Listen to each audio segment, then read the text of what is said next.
means next season is upon us, which means Euros is this weekend and the NAWCQ is next weekend. And the hardest part about getting ready for this is preparing for this. So we're going to talk about some cards today that are really, really important for most of the games you'll be playing. That is the side deck. You play 66% of your games sided, so we want to make sure you have coverage for everything. And that's what we're going to be doing today. Today we are going to be talking about the types of cards you should be playing in your side deck if you plan on participating at all at Nationals, whether it's public events or the main event, because you should have preparation for every type of deck you'll be playing against. Now, it's a little tough because this is an open format where you can't necessarily prepare for everything, but we are going to try our hardest to give you a foundation that you can build off of. So that being said, team, make sure you subscribe, hit the notification bell, like the video, and comment some cards you think you'll be siding for Nationals. With all that being said, team, let's talk about the side deck. So our first section here, no surprise, is back row removal. There may not be a ton of back row decks in the format right now, with the exception of Labyrinth. However, Labyrinth feels more like a combo deck that plays trap cards. Yeah. Now, Labyrinth is a bit of a tricky deck because, well, some of them are playing Skill Drain and some of them aren't. Skill Drain is a really annoying card, so you need to make sure that you have back row removal for it.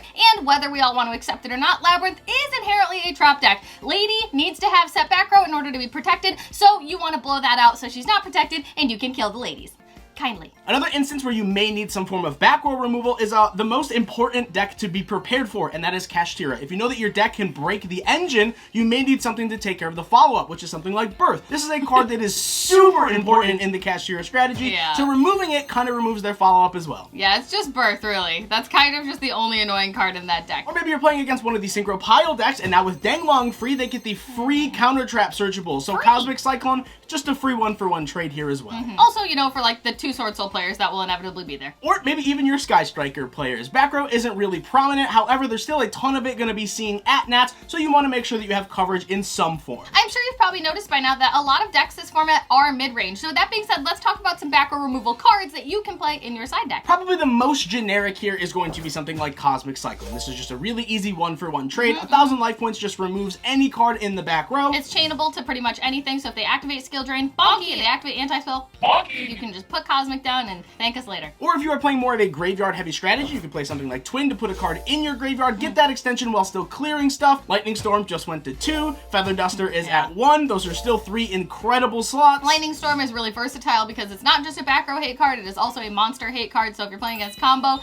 and you want to hit one or the other, Lightning Storm's a great pick. Unfortunately at 2 for absolutely no reason, but I personally love Lightning Storm. And speaking of those pesky combo decks, we want to talk about the next category, which is your blowout hand traps. Forehead, not feet. As Logan said, we are in kind of a mid-range format right now, so a lot of decks are opting to play a ton of hand traps or a ton of board breakers, but in your side deck, you want to make sure you have room for these turn, maybe even game-ending hand traps. The first hand trap that comes to mind that's kind of been in and out of every format lately is Droll and Lockbird. Droll is basically a turn ender for some decks, and the good news is Droll hits pretty much every deck. Dragon Link, they can't play. They straight up just lose the game if they get drolled and they have no response to it. Bright searches quite a bit. Cash, they definitely have to search. Every deck inherently has an engine that searches at this point, so I think Droll is just the most bang for your buck hand trap, because obviously it's one of those hand traps that you can't necessarily afford to main deck. Most people just put it in the side deck. I think that's the way. Another option here is something like Nibiru or Kurikara. A lot of people are moved away from Kurikara and moved back to Nibiru. Some are main decking it, some are side decking it. There's a lot of decks that just extend past 5 summons, so if you want that coverage, make sure you have some of these cards in your side deck. And then not necessarily in the hand trap main, but still extremely powerful to get rid of big untargetable things,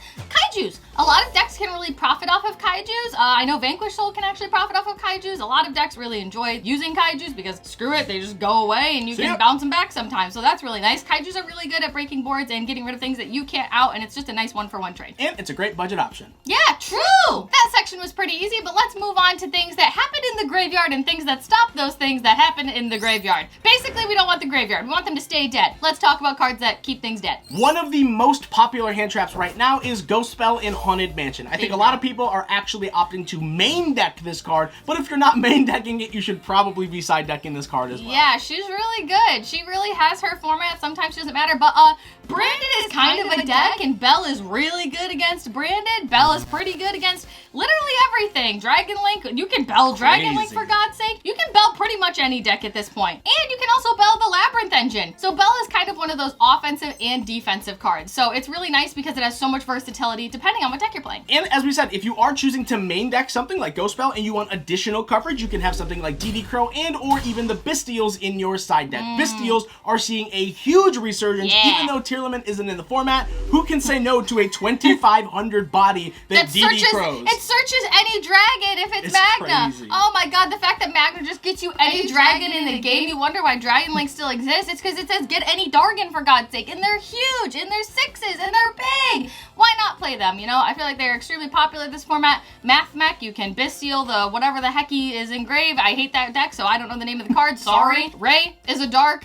FYI. Any of the ladies you can remove from the graveyard, and basically any card in the branded deck you can also remove. Oh yeah, you can Bestial the entire branded deck. That whole deck is light and dark, baby. And yes, I don't want to say it, but you can even Bestial one of the live twin or evil twin monsters from the graveyard. Oh man, summon back, Bestial. Oh, that feels no. bad. Look at us giving you the help even though it causes us pain and suffering. Aren't we nice? And speaking of nice, that's going to transition us into our next category, which are cards that don't feel so nice when you get hit with them. Board breakers! Raigeki in 2023, woo!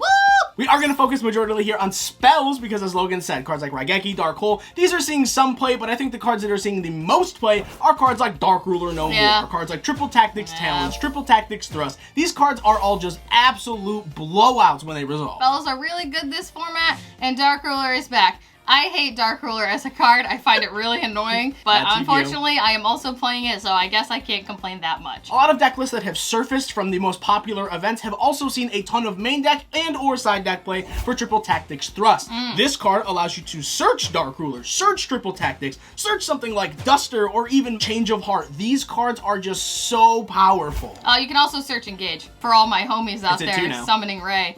You're welcome. These cards can just shape the tides of entire games. Triple Tactics being able to take something non-targeting, it can out something like a Dragoon. Dark Ruler can obviously out something like Dragoon as well. Because, like a whole board? Yeah, I mean, Branded has the ability to use duality so they can get to Dragoon even easier, so you want to make sure you have coverage for that because that is a very difficult card to out if you're not prepared for it. Yes, you need to have outs to like untargetable things. So Talents is great, Dark Ruler is great. You need to be able to get over these big bodies that say no. Now I know before we move on to the last section that Thrust is an expensive card and that some of these are not necessarily budget options. However, there are multiple types of cards that we have mentioned for each section, so just choose the ones that's most budget friendly to you. I'm pretty sure Dark Ruler was just in a structure deck, so I recommend Dark Ruler over anything anyway because it's just extremely powerful. So speaking of extremely powerful cards that make me want to die, we're going to talk about Floodgates. These are probably the best cards that you want to have in your side deck and at least something going first, right? Obviously, as we just said, Dark Ruler No More feels terrible to get hit with. Thrust, Talents, all of these cards are just absolute blowouts. So you want to have answers to these cards. Some really good, really popular Floodgates may not be the things that you're thinking of, like Gozen or Rivalry. Yeah, not those. These are cards like Anti-Spell Fragrance. These prevent your opponent from even activating that Dark Ruler No More, from activating that Talent, and it also can shut off a ton of Engine in the Kashtira deck or even in the Sky Striker match. Yes, you have to make sure that you are counter-siding to your opponent. So if you know they're going to side Dark Ruler, you need to be siding something like Anti-Spell so that they can't use it because they certainly can't chain it to Anti-Spell, so you're relying on them having a Cosmic to out it. That's what's really nice. You really have to play the mind game with the side deck, which is why a Floodgate like Anti-Spell is a sneaky card that's a lot of fun. So make sure you're paying attention in your game ones if you see any of these cards. If you see main deck Dark Ruler, main deck Talents, main deck Thrust, this can help you sideboard properly moving into your games 2 and 3. Another side deck Floodgate that I have been playing for the last couple formats that I think is also extremely strong and borderline unoutable is D-Barrier. I think it's phenomenal. It hits pretty much everything except Link monsters at this point, but guess what? Branded's a fusion deck, so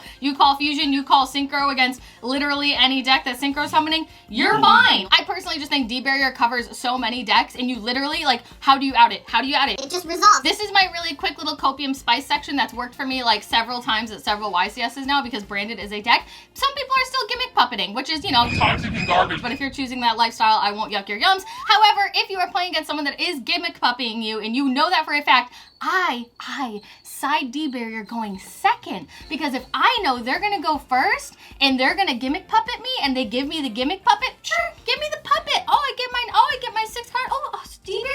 I'm gonna set the D-Barrier and then when they go to do their turn, they think they're gonna kill us. They're not killing us. You're gonna flip D-Barrier, call fusion. They're gonna be like, well, shit. And then they're gonna go back to your turn and you're like, oh, sick, I've got this cool little body and now I get to play for free and they're on no board state. And so I love that. That's my secret spice. It always catches them off guard. They don't get the brain power, but hey, if I'm not playing, you're not on the next turn. So that's just my coping spice. You're welcome. But these are just all of the cool side deck options and things you should be sectioning out your side deck for. Now, I know we talked about 5 sections. There's 5 slots of 3. That's 15 cards, baby. Oh my god, we just helped you out. So hopefully this gives you some food for thought for the Euros and Nats season and just moving into future YCSs. This is useful and pertinent at any point, just format dependent. So with all that being said, team, let us know in the comments what you are citing for Nats and all that fun stuff. And we hope you have a lot of fun at this, and we will be at Nats next week, so come say hi. See you there. I'll have stickers. I'm so excited to see all your cute little faces. But thank you guys so much for watching this video. We love you. You matter. We'll see you in all these videos over here. Bye, team. See you next week. See ya.